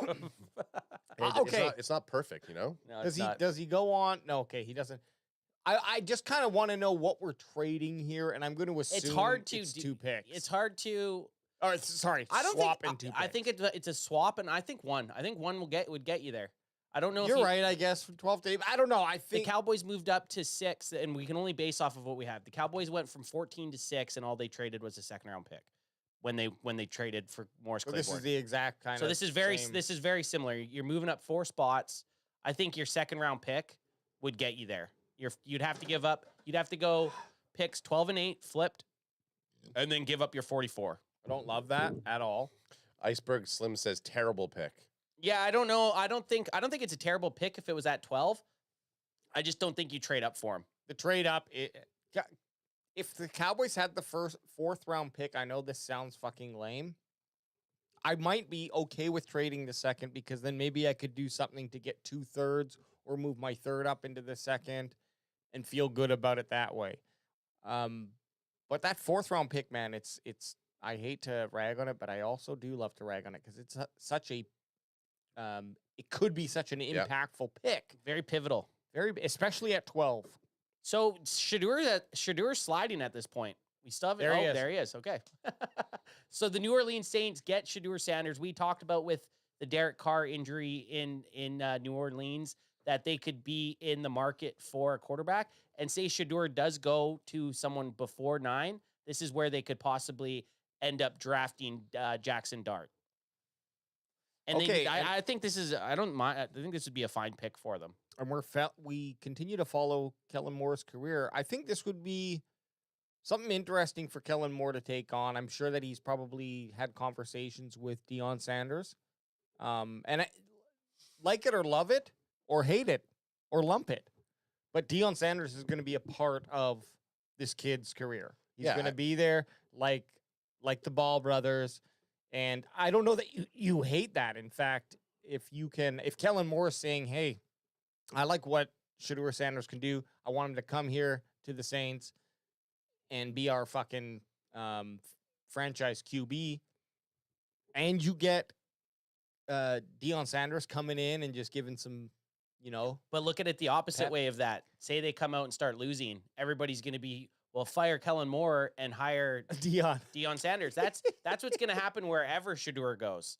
There's always going to be that link. So that could be a good or a bad thing. The link of Deion coming from Colorado at least to coach his kid at some point. At least Kellen Moore will get the benefit of the next, whatever it is, 5 or 6 months here before the season starts. That would make me not want to draft him just because of that. You don't get the Deion baggage. Kellen Moore's going to walk in and he's going to see Shadur and Deion, and then Deion's going to look at him and go outside, nerd. Get out. Go. I ain't got time to be distracted by your worthless chime-ins. Go on. And he's just coaching his son? It's just this. Yeah. But hey, That would be good for Cowboys if we kept that 12th pick. If we kept that 12th pick, but we busted our nut. And We busted our nut. We went all out. Mikhail Williams, edge, Chicago Bears. I mean, we've looked at this guy. out of Georgia, we've never taken him. Like, just not a spot. We haven't really. Kind of in that. He's that spot. Zone. We haven't drafted an edge with our 12th pick at all. So I don't know much about him a little bit for us to be able to take him at 12. And if he's there at 12, he's not the BPA for the Cowboys. Good pick for the Bears, though. Yeah. And now you have the San Francisco 49ers, who, again, haven't had a spot like this to draft in a very long time. They're picking at 11. They take a defensive tackle. And, I mean, a good spot for them. This is going to help Nick Bosa. Their strength right now is their defensive line. They still have Fred Warner there. They lost their other linebacker. Why can't I think of his name? Give me the other linebacker. Greenlaw? Yeah, Greenlaw. Dre Greenlaw's gone, so you got to beef up that middle of the defensive line just to kind of take some of the heat from losing that guy. So I think picking defensive tackle here for the San Francisco 49ers would be a nice pick. It's kind of funny how sometimes the Dallas Cowboys mirror San Francisco in ways. And, for example, they got Nick Bosa. We got Micah Parsons.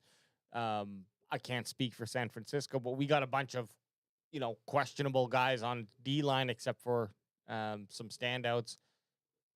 But I can see the same thing. It's like pairing Nick Bosa with another defensive lineman who can garnish some necessary attention. That would help the Cowboys, too, on their defense. So it's just funny. And then this is where we would have been picking on 12th here. The Carolina Panthers take Jahdae Barron. So First the first cornerback. Would you be fine with this if the Cowboys ended up with Jahdae Barron? I think so. Yep. I wouldn't hate it. Again, this comes down to who's on the board. And in this situation, Tet McMillan's still there. Who else? Tyler Warren's still there. Yeah. So maybe I'm wanting one of those. If I'm the Cowboys drafting at 12, maybe I'm taking one of those guys instead of Barron. But you're getting, if you do take Barron, he played a lot of slot, so you would get him taking over Jordan Lewis's spot if the Cowboys were picking at 12. Which makes sense if you have Bland, Diggs, and Barron on the field. Yep. And then that makes sense. And for the Carolina though, like, outside of like picking a cornerback, they're talking about having J.C. Horn already locked in for he's all horned up. Hey, go ahead and drop it again, you fuck. Yeah, do it. But he's locked in through 2029, so having two solid, lockdown corners is great. Go ahead and crack him if you got him. Oh yeah, get it in ya, son. Get it in ya. Yes. But I mean, ultimately, Crack him if you got him. We've seen Bryce Young struggle. Don't you think that they would be going for a guard or a tackle? But you might be stretching though, right? Now Will Campbell's off the board, and also Membu's off the board. I think it looks like Miami's taking a tackle in the next spot. But yeah, it wouldn't be a bad idea to beef up the offensive line or an offensive playmaker, and that's why I can't see Carolina dropping out of the top 10. There, I just don't see it personally. Because then, like Ad said, Miami Dolphins, they decide to, with their next pick, take the next best offensive tackle left in the draft, Josh Simmons, to try to keep their quarterback Tua Tagovailoa upright and not concussed. So they're trying to beef up their offensive line. Never a bad thing to do. Offensive line, fans aren't ever going to be really over the top happy about it, but it's a great pick because it's going to prevent your quarterback from getting fucked up. Yeah, your O-line, your top O-line picks are more of a long-term investment. Totally. Right? And how good did it feel, Anth? Because we just kind of got the back end of it, bandwagon boys. But how good did it feel knowing that you had that wall of Dallas? It was awesome. It was so fun to watch, man. I'm talking about the Frederick, Tyron Smith, and Zach Martin. They were so good. They couldn't. Yeah, they were awesome. So it's definitely a way to build a team. But at the same time, how many NFC Championships games did that offensive line get to? What the hell is this? Colston Loveland, the first tight end off the board to the Indianapolis Colts. I've seen this before too. So instead of Ty Warren, who's kind of, I'd say, the consensus TE1, Colston Loveland, it gets selected by the Indianapolis Colts. I guess he's got a route artistry, so he must be a little bit better in terms of running routes. But I just like the switch, like the versatility of Tyler Warren. So I don't know if I like this pick. I don't think Tyler Warren's even on the board at 14, and he's still sliding. So would you guys take Loveland or would you take Ty Warren? Ty Warren. Ty Warren, man. Yeah. I like if I get a tight end. Yeah. You get a nice finger in it. I get a finger in it, and I really check. I really go into that deep oil hole, and I look. But the honey hole. The honey hole. I'll go into that honey hole.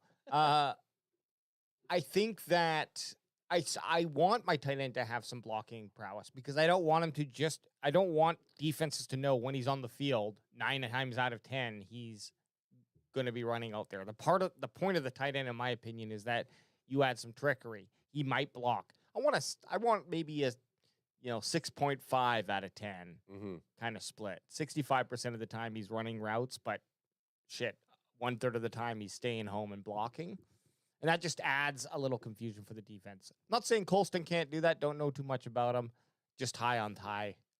Well, that's how my people like to handle their business. While your guys are out partying, mine are running routes.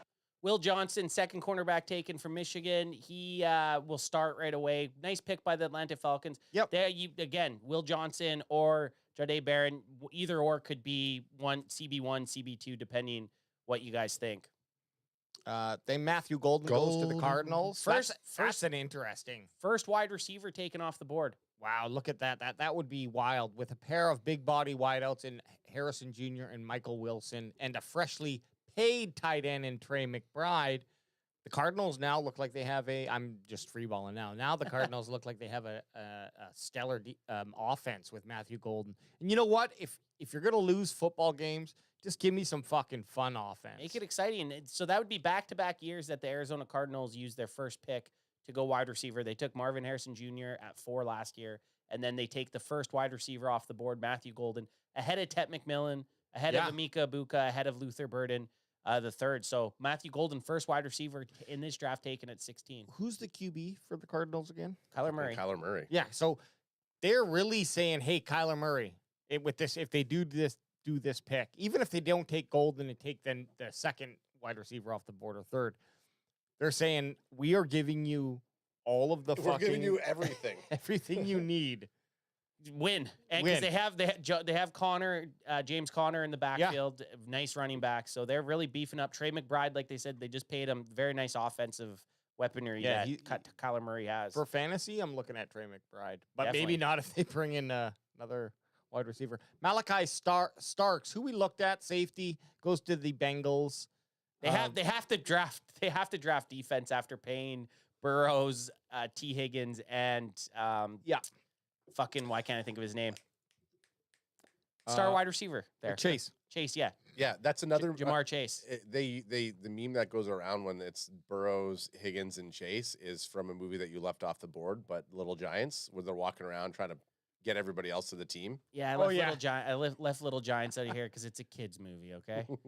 Actually, you could have Little Giants could be in the same category as Home Team and the Snoop Dogg movie.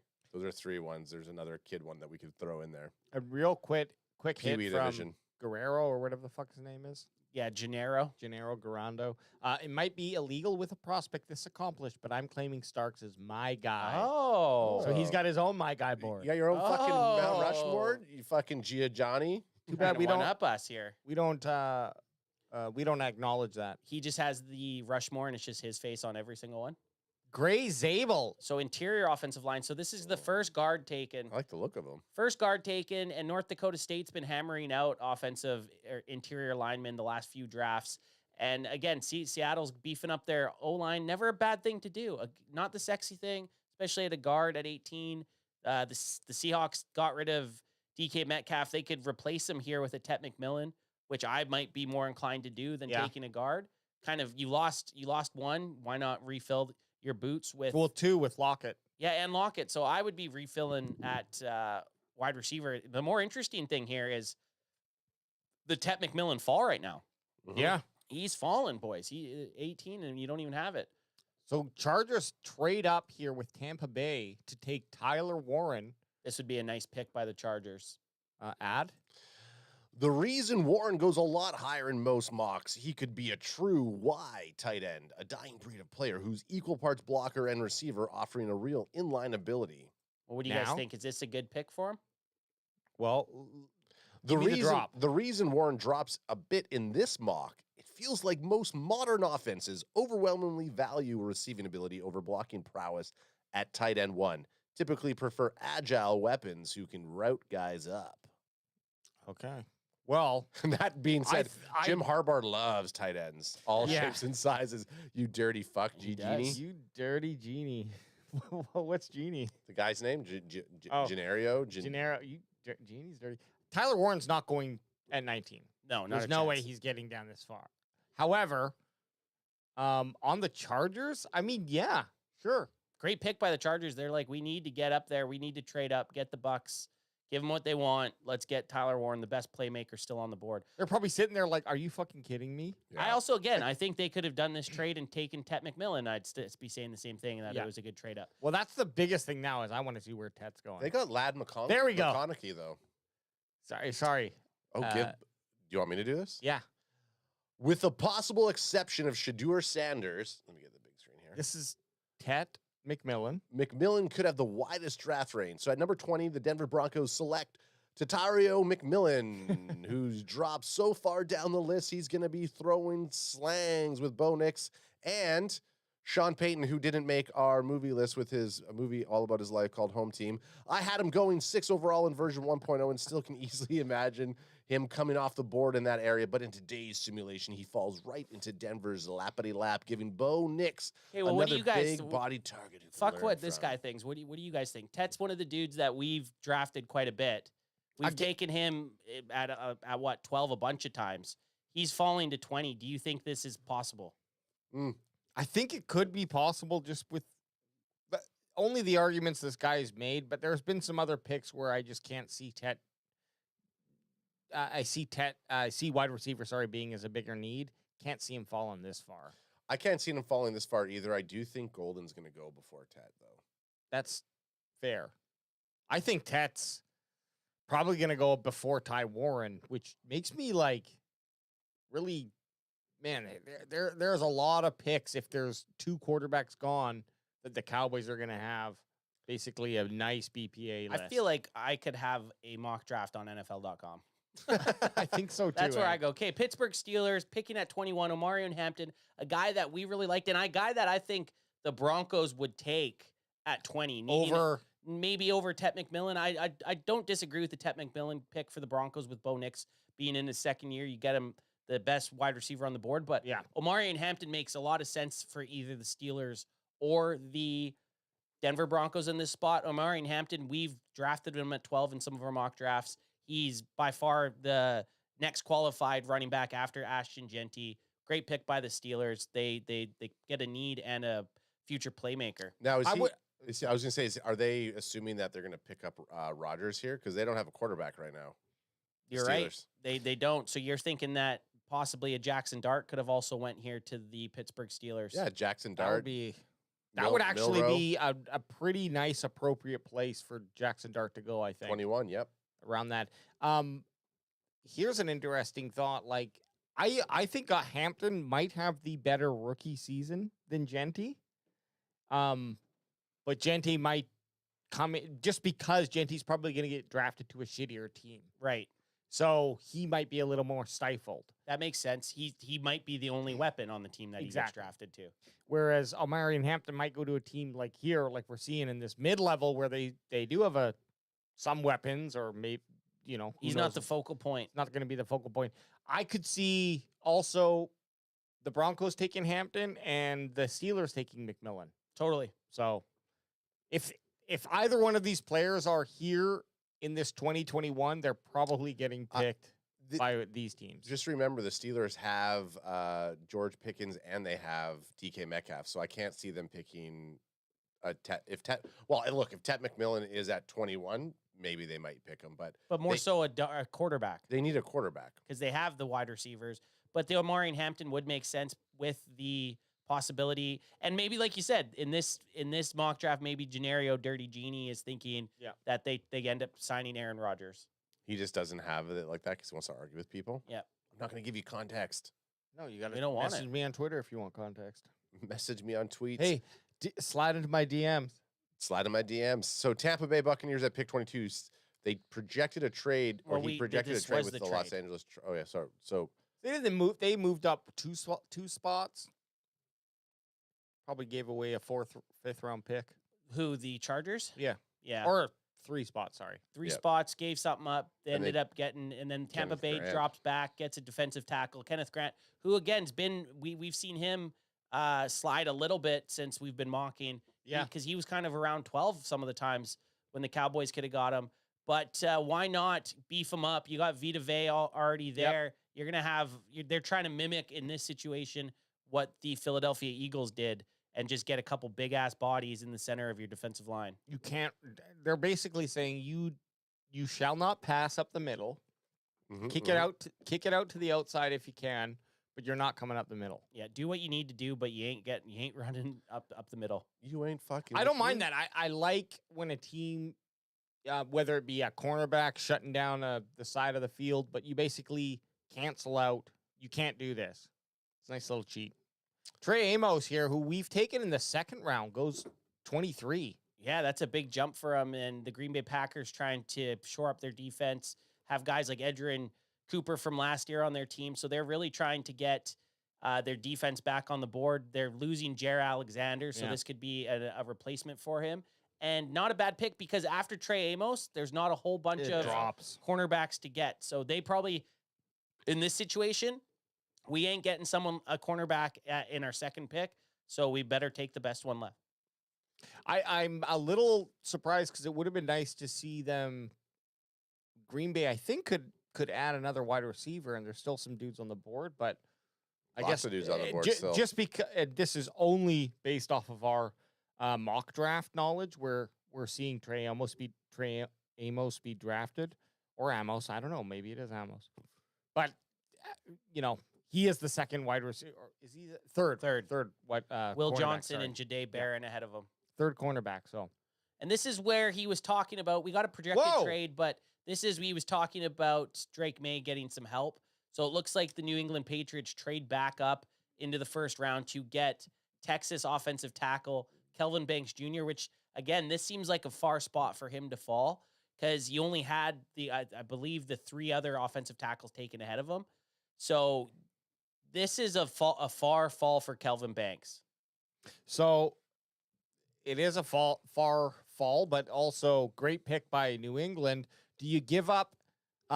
Basically, it says sending Minnesota its 2nd round pick, 38, and the higher of its 2 3rd rounds, number 69. So it's trading 2 picks. But it's because they're moving up quite a bit. That's a pretty good trade. Because they're moving up quite a bit to get back into the 1st round. So it gets harder once you're outside of the 1st round. You're going to have to give up a little bit more to get back in there. But this is a good trade. I would do this. And you get a guy that's going to block for your franchise quarterback. Yeah. And Calvin Banks Jr., and he's a highly ranked offensive tackle in the draft. It might seem like a lot, but essentially you don't count the 2nd round because that's the trade for the 1st. Right? And then you just look, okay, so you gave up a 3rd round and you have 2 3rd rounds. So you're not losing much. So you're not really losing much. You're gaining. Yeah. How did I mean, obviously he wrote that afterwards, but was he going to always trade up to get an offensive tackle at this point? Or maybe he probably had it in mind. Calvin Banks was falling. I don't know. We're going to have to. And you know what? These fucking guys, these guys, like, are you just picking who you would take? Like, who else has gone off the board? You know what I mean? Like, well, no, they're trying to. I think they're trying to play as a GM for each team and get the best player. Right, but I'm guessing like they're not using PFF. Do you think he's just writing it out? Of course, they're not using PFF. This has been crazy compared. But look, we've seen that happen too in drafts. But PFF's also dog shit at times. When he made the 1st round pick, he probably definitely looked at, you have 2 3rd rounds. I can do something with this. Essentially, get a higher 2nd round pick. Or the way he talks about a 1st round pick. Yeah, the way he talks about Drake May, it sounds like this guy's a fan of the Patriots. The only reason we use PFF is because it's the nicest interface. It has nothing to do with how well they are at picking their big board, right? We just use it because it's the best. They got stats. They got everything. It's the best interface for us to use and learn. Right. But it doesn't mean it's the end all be all. Like you can see the PFF's grades are fucked up a lot of the time. Pick 25, Houston Texans take Josh Connerly Jr. from Oregon, offensive tackle. Don't know anything about Don't this know guy. anything about him, but you can see maybe a run on offensive tackles now that Kelvin Banks Jr. is gone. The Texans are just trying to get the next best guy, kind of like what the Cowboys did with Tyler Guyton last year, right around this spot. So this might just be get the best offensive tackle that's left. Yeah, I think that's kind of in the same vibe as what we were saying with cornerbacks. Yeah. Just get what you can. Shamar Stewart, Texas A&M edge. Again, a guy that's been going quite high up. The Lions boosting their defensive line. They got some questions about Aiden Hutchinson coming off his injury. Why not bolster the depth on your defensive line? Hutchinson was already sprinting. Did you see that footage of him? He's like just With gunning his it big down dumb the field. feet, he looks like his feet look so stupid. Yeah, he's huge. I Huge don't shot. like drafting a guy purely this high, anyways, purely based off of his athleticism than what he did on the football field. But That's like a Mozzie Smith pick. yeah, They drafted Mozzie because of his athletic attributes. it could work out, but you're looking at a project. The guy only had 4.5 total sacks in 3 years at Texas. That's a red flag. Red flag. And that's an edge. He's an edge rusher. Yeah, exactly. He's supposed to That's get. what he's. He's supposed to get sacks. Okay, freak show run. We got Nick Imanowari. Yeah, this was the safety that just blew the combine out the water. Guy's an absolute monster of a human. This is a great pick for the Baltimore Ravens. You're going to pair him up on that on that defense, and he's an athletic freak. Now, what did you do here? 4.4 40, 43-inch vertical, 11'6" broad, Which was the best. and he's 6'3", 220 pounds. And you're pairing him up with Kyle Hamilton, who's a great Pro Bowl, all-pro type safety. Getting Jahad them- Campbell, guys. Wow, what a drop. Los Angeles Rams trade up with the Detroit Lions to get Jahad Campbell. Some have him rated the best pure linebacker. People have Jalen Walker ahead of him as a linebacker, but Walker's kind of an edge hybrid. Jahad Campbell's the best linebacker in the draft, and he fell all the way to 28th. Well, that's wild, man. I don't think that's going to happen, but honestly, though, with what we've seen previously, I guess the only thing I could see is that if the offensive linemen aren't taken, then that opens up more spots for someone to take a Campbell. Nice pick for the Rams, though. Get a great player, day one starter. Oh, shit, the Commanders, what do they do? Now we're going to get the Washington Commanders and the Philadelphia Eagles, our NFC East foes, picking within the next bit. And they're just reaching with a cornerback here, Siobhan Revel Jr. out of East Carolina. So, again, this might be that situation where they're not going to get a corner in day 2 or 3, so why not get what's left on the board and go with Siobhan Revel? Revel. Pick 30, Buffalo Bills select Walter Nolan, defensive tackle from Mississippi, ranked by ESPN as the #1 overall recruit over Travis Hunter in the class of 2022. No one gives a shit about that. Well, he might have been the #1 overall recruit, but he's fallen all the way to 30th to the Buffalo Bills, while Travis Hunter got picked 2nd. That being said, Nolan has intoxicating potential as an explosive gap shooter, and that could be tough to pass up on if still available when the Bills come on the clock. Don't know much about this pick. I think he rated pretty nice on your Skittle board, AJ. So beef up the defensive line. You're the Buffalo Bills. Your team's good enough right now. You're picking 30th for a reason. You're just really trying to get a guy that's going to help in a spot. And I think with the Bills, the best thing they can do for their team is just make their defense better. I don't know if this is like just a Madden thing that I have stuck in my head, but the Bills having the ability to stop points, because they don't have a problem putting points on the board, but I think what their problem is that they just can't keep points off the board, and so get some big dude in the middle. Yeah, help with it. Started at the cause. Mike Green, wow, another big drop. Mike Green had a lot of buzz coming outside of the Senior Bowl. Kansas City Chiefs get a real one with. He has some character concerns. Maybe that's the reason he falls a bunch. But he's an edge. Let him be nasty. Yeah, let him be nasty a bit. Kansas City trying to beef up that defense where they could obviously beef up their offensive line also. And the last player picked in the first round at pick 32, Philadelphia Eagles select Donovan Izuraku, edge from Boston College. Beefing up their already beefed up defensive line. I guess why not? Why not just have a crazy ass depth, right? Honestly, I think this is the fourth edge picked. Yeah, ahead of them was the last pick with you had Mike Green. I mean, are you considering Abdul Carter at edge? Yeah. Jalen Carter, you're considering him an edge also. And then there was Michael Starks, I think was his name, the other Georgia edge. So, yeah, 4 or 5 taken. Malachi? So, this is not... I thought there was a Michael. I thought it was Malachi. Maybe it is. Yeah, maybe that's who it was. But anyways... the other Georgia guy, the guy that was taken in the top 10. But this might be the last guy of that tier, upper echelons tier. Yep, could be. In the Eagles, of course, he's going to turn out to be a fucking beast, probably. Yep. All right, well, we got through it, boys. We did it. We did it. No mock draft today, though, which is fine. This was a nice little way just to kind of go through, because we really, in the first round, only talk about guys up to that 12th pick. So it's also nice to get into another person's brain and see what they were doing, and a little bit different than how we've been drafting and where players have been going, kind of like the Tet McMillans, the Omarion Hamptons. Amika Ibuka and Luther Burden didn't even go in the first round in this. Look, would I see that last draft? I would be stoked if that's what we got handed to us in our next PFF mock draft that we do. Definitely. You know what I mean? Like, there was everyone who we wanted, basically. Okay, well, we will be back Wednesday night. We will be doing a mock draft Wednesday night, and you can check everything out at Cowboys Can't Fail. We're going to launch our movie battle bracket for football movies, so stick around looking for that. If you don't like football movies, what kind of sicko are you? You can go ahead and go, fuck yourselves! Come vote. I was stumbling my word. I have to pee so bad. So do I.